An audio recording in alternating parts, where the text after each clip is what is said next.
నేను ఇప్పుడు బాన్సోలోనే ఉండి 7:30కి వచ్చిన. 7:30కి వచ్చి 8-9 గంటలకు అన్నం తిన్నా.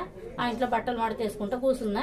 పడుకుందామని వచ్చేసరికి తలుపు కాడ కనబడ్డాయి. రాత్రి 10 అయిందేమో. తలుపు కాడ కనపడగానే నాకు భయం వేసి పక్కింటి వాళ్ళకి పోయి ఒర్లిన, కేకేసిన. వాళ్ళు వచ్చిండ్రు, ఇటు పక్క ఆమె వచ్చింది. ఇద్దరైతే చూసిండ్రు. చూసిన వాళ్ళు అయితే సాక్ష్యం ఉన్నారు.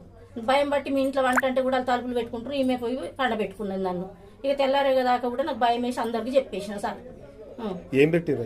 ఇక బొమ్మను పెట్టిండ్రు, పిండి బొమ్మ, నిమ్మకాయ, పసుపు బియ్యం వేసిపోయిండ్రు. మళ్ళీ రక్తం సుక్కలు ఉన్నాయి, అది రక్తమే. అటంతా రక్తం సుక్కలు ఉన్నాయి సార్. నేనా ఎవరికి పగలేను. నేను ఊళ్ళో కూడా ఉండా. నేను ఊళ్ళో తిరిగి నిమ్మకాయలు అవి ఇవి కొనుకొచ్చుకొని, స్టార్ ఫుడ్స్ పండ్లు కొనుకొచ్చుకొని బాన్సలో కూర్చొని పొద్దుపోయిందా కమ్ముకుంటా సార్. ఇక్కడ ఎవరికన్నా అడగండి మీరు. భయం అవుతుందంటే అంతే సారు.